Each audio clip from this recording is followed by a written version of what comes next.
My guest tonight starred as Penny on The Big Bang Theory for 12 seasons. Now you can see her in the animated series Harley Quinn, which is streaming on DC Universe. Please welcome, I love this woman, Kaley Cuoco. Kaley, how are you?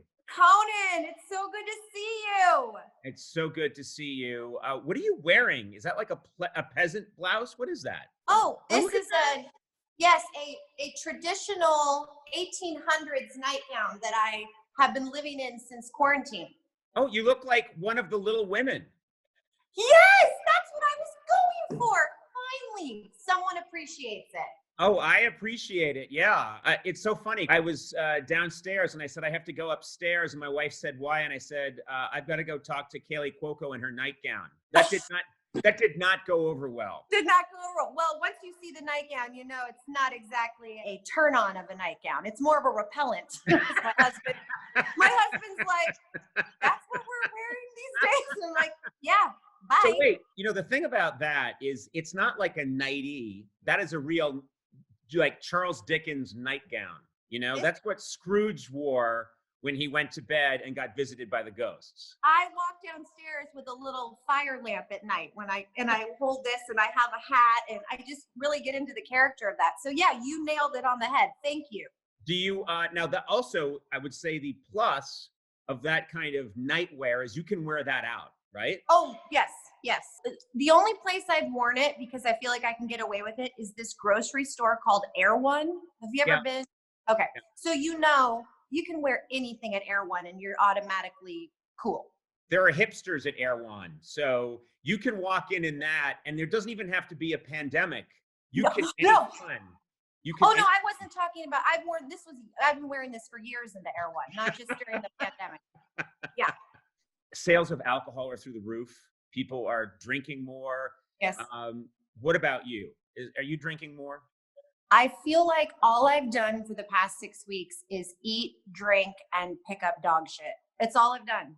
I hope you have dogs or else you're just doing it as a hobby. No, I just go around the neighborhood and help everybody out. I have nothing else to do. Yeah. Hey, Derek, why is Kaley Cuoco picking up my dog's shit? What are you doing? In a nightgown with a flame fire. Yeah. We've been drinking an excessive amount. I really have to tell you. My husband is like a really great, he's not a bartender, but he makes up all these drinks for me. And we have a full bar and it's been, we've formed problems at this point. Okay. Well, here's the first question. What are you drinking? Okay. So my favorite drink is an old fashioned, but Carl, my husband's name is Carl. He has created the Carl fashion, which involves scotch. Get into my belly, scotch. Oh. And it is so delightful, fresh orange, but it's really important you get the right glass and the right measurements. So it's perfect. We've had a lot of those. Okay. What time of day do you start? That's my second question. And this is important. Well, I don't want to be tacky. I'll start the minute we hang up this interview. Okay. Well, people think this is happening at 11 o'clock at night. Exactly. I'm going to tell them now, it is right now, because we're pre-taping this, it is 11:38 in the morning. I don't start before noon. That's just ridiculous. Right. I will start at noon. You'll start at noon. Okay, that's good. And how many of these will you have? I'm not sure. They go down really, really, really easily. And then all of a sudden I'm asleep and I wake up and we do it all over again. Hey, and you're already dressed for bed, so you're all set. Conan, I've been living as if no one will ever see me again. Really? Yes, just the food and the hanging out. It's like not really doing in my hair and makeup. Like I'm just kind of living. Like I feel like I'm never going back to work again. It's very strange. Even doing this with you, I feel like you're the only one that's seeing me, which is not going to be the case. You should just keep me on in the corner. Okay. Put me in the corner, and you and your husband can pass me, and I'll be like, "Hey, Conan." Yeah, it's really creepy. It's one of the creepier things I've suggested. Hey, Kaley, how are you? How you doing? Yeah. Yeah. Well, okay. I have to admit, I'm doing that a little bit too. I'll eat things now that I would never eat normally. And I have this feeling like it doesn't matter what happens to me now. It's weird. It's almost like, okay, you can understand this. I'm eating as if I'm at craft service. So anyone that's, craft service, obviously people know when you're shooting, it's the people that take care of you and feed you, but it's food you would never have in your house. Right? Anytime you're doing anything in show business, there's a table and it's filled with all the stuff that no health conscious person, there's always like a nod to, oh, there's a little bowl of vegetables. Yeah. But then there's goldfish crackers, pound cake, Nutter butters, cookies, nutter butter. Yes. Yeah, everything. It's ridiculous. And when this all started, we all went crazy, right? We were taking everything off the shelves, freaking out. I mean, I have so many weird, it's like as if I had kids, the stuff that would go in their lunchbox. We don't even have kids. Yeah. Just weird fruit roll-ups. Who does that? Yeah. Those are good though. Those can also be used as crude tools, you know? I mean, you can bind things with them. Multi-use. No, that Multi-use. is good. That is good. That is good. I like that. I'm curious because you mentioned your husband, Carl. I know that you two have been together 2 years, right? We've been together for 4 years, married for almost 2 years. Yes. Okay. Married for 2 years, but until this quarantine, you didn't live together. Yeah, my What dog. was that? Was that Carl yelling, "Don't answer that"? Carl, I told you not to be here during this interview. Those are just a couple of lions. Yeah, they're here. We're all Tiger Kinged out now. We yeah. are. I have lions now. We all do. We all do. It's like a normal thing now. But no, Carl and I, we just officially moved in together after 4 years of being, isn't that crazy? Well, maybe it's good. I mean, maybe that's kind of healthy, like to ease your way in, you know? It's worked great for us. I mean, everyone has a million opinions about what we do, right? But they were very just shocked we didn't live together. But it's been great. And now we just moved in together during the quarantine, and I like him. Oh, that's really good. Isn't that great? That's really good to be married to someone, to know them for 4 years and to have been married to them for 2 years and then realize, I like this person. Now, let me ask you a question. When this is over and the quarantine is lifted, he's out. You going to, he's out. He's out. This is just for the quarantine. I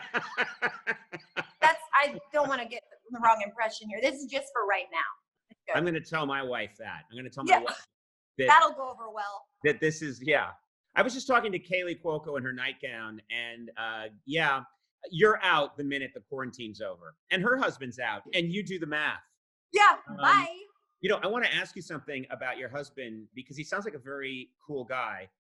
Carl Cook, he's an equestrian, but he's also a like championship level gardener. Is that true? Yes. So he even says now he's graduated from gardening to farming.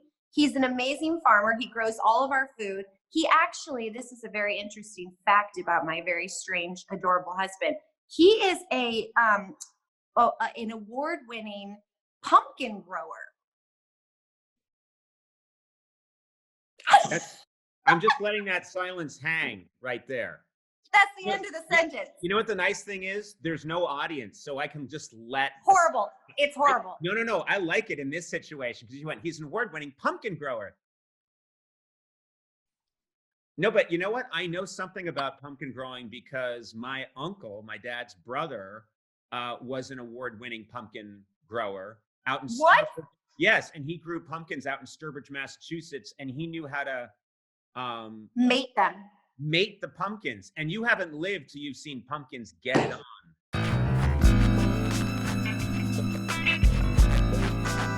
I am so amazed that you even know anything about this, because it is very serious business. Like the cross-pollination and the whole thing, they have to mate. The pumpkins have to mate. Yes. And sometimes if a pumpkin's shy, you have to give them a lot of privacy. And music helps. But you get these pumpkins together, and then these pumpkins competitive pumpkin growers take it really seriously. These pumpkins get to be like, like as heavy as a truck practically. Yes. His first attempt ended up to be at about 100 pounds. And I asked him to send me a photo last night. And he was like, it wasn't my best year. And I was like, 100-pound pumpkin. I mean, these are the things that he does, but he grows everything. It was funny when this whole quarantine started, I was like, oh my God, we got to go get our produce and our this. And he's like, babe, we're going to live off the land. And I'm like, how long have you wanted to say that? And he goes, a while. He was very excited. He grows all of our food. We're going to live off the land. I'm like, no, we're going to live at Air One. I don't know what you're talking about. You know what you can actually do? You can live in the pumpkin. You can hollow those things out. That's like 3,000 square feet of living space in a pumpkin. They're huge. No, they are really shockingly huge. And I asked him, I said, how did you learn how to do that. Like, and he said, YouTube. Yeah. YouTube, pumpkin sex. Who knew? Well, there's all kinds of sex stuff on YouTube. There is? Not just pumpkin stuff. What? That's me. Yeah. There's you can see squash going at it. You can see turnips. You can see arugula. I've watched 3 ways with arugula and leeks.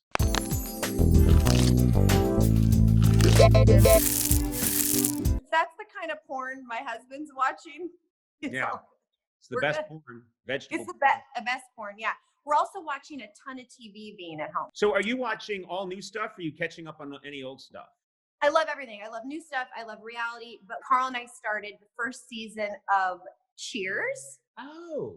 Never saw it. Never watched an episode. You had never watched Cheers before? So this is so crazy. So when we started Big Bang Theory, really early on, 47 years ago, they said, we don't want Leonard and Penny to be the Sam and Diane. We don't want that to happen. And I never knew what that meant. Like, fans and press would say this, and I'd be like, yeah, we don't want that to happen. And I'd be like, who's Sam and Diane? Like, who are they talking about? And I'd Google, I have no clue. And then I thought, wait, maybe we do want that, but I never knew. And apparently I didn't take the time to check. So now that I've wrapped the show and it's over, I decided now would be a good time to understand what that meant. So you started watching Cheers, and now do you get what a Sam and Diane relationship is? Well, we're only in episode 9, but I have a feeling that I know what happens. Before we started recording the interview, when we were just chatting, I was saying, compared to me, you guys are just kids, just starting out. I still think of Big Bang Theory as that new show. And I still think like, I'm going to talk to Kaley and I'm going to hang in there, kids. You guys are going places. Because I served in the Civil War. So it's so funny to me that you didn't watch Cheers, but of course you didn't watch Cheers. I didn't watch Cheers. I didn't know what it was. And what you just said, that's a huge compliment to our show. I feel that way about shows too that are obviously no longer on. I mean, especially like Friends and Frasier and Seinfeld. I watch them now and they feel so modern to me. Right. They feel like they just aired. You're going to have this with Big Bang. You've already experienced it, but you're going to have all these people that stay connected to you through that show.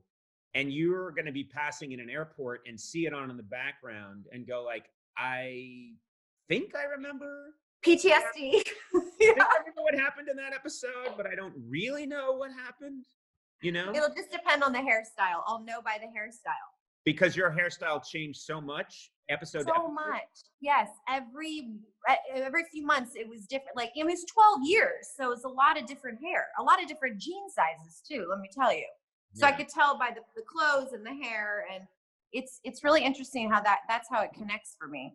Well, I've been on the air for 27 years, and I will tell you this, my hairstyle never changed.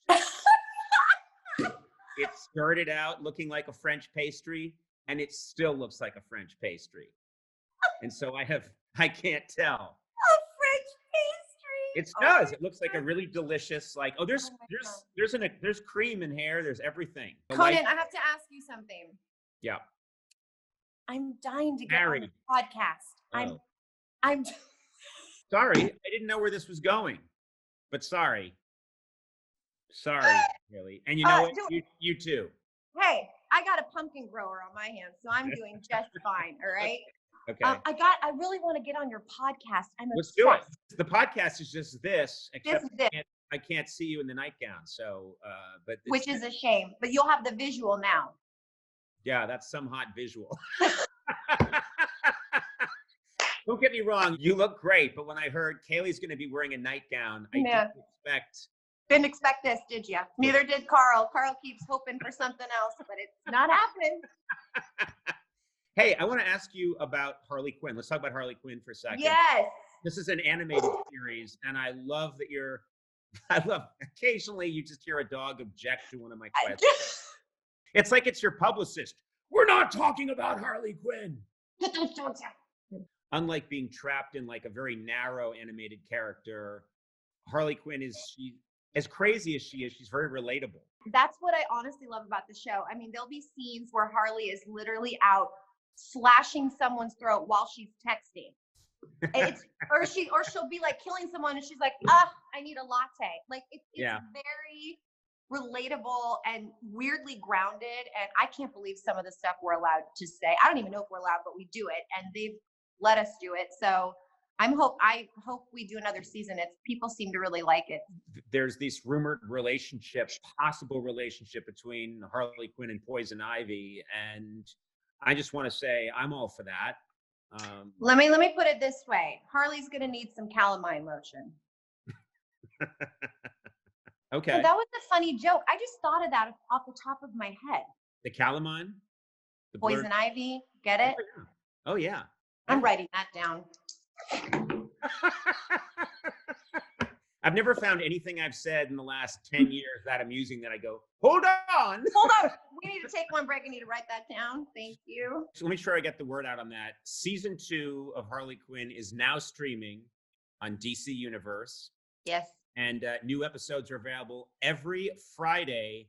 And also, I want to mention this, a look out for The Flight Attendant coming soon to HBO Max. Anything about that you want to say? We have a few more episodes left. We're still hoping to get it out this year. Yep. But, we're kind of in the same boat as everybody else. So right. It's so frustrating. I just want all the crews to go back to work and us get back in there. But who knows when that's going to happen? I don't know. We're going to get there. In the meantime, I'm happy to come by and help Carl with the pumpkin. Socially distance, 6 feet from Carl, 6 feet from the pumpkin. Okay. You know what? That's great. I'm excited to look up some eggplant pollination as well. Now that you mentioned it, that sounds really interesting. No, I'm very big into the world of vegan porn. So check that out. I'm gonna write that down. Can I steal that? Sure, you go ahead. Yeah, you go ahead. I'm a big joke stealer. I steal everybody's. That's fine. Hey, Kaley, thank you so much for talking to me. No, you really did lift my spirits. You're a very. I always love talking to you. You're a very buoyant, fun, cool person to talk to. And Conan, you are absolutely awesome. I love talking to you and coming on your show. You make it so easy, and I really look forward to seeing you. So thank you for having me. All right, and I look forward to seeing you at the supermarket dressed like Scrooge. You won't be able to. which is no guy's fantasy, by the way. Never, right. Never. No, it's not. Really, it's not. Hey, Kaley, thank you very much. This was great. Thanks, Conan. And we'll see you later. Bye. Bye.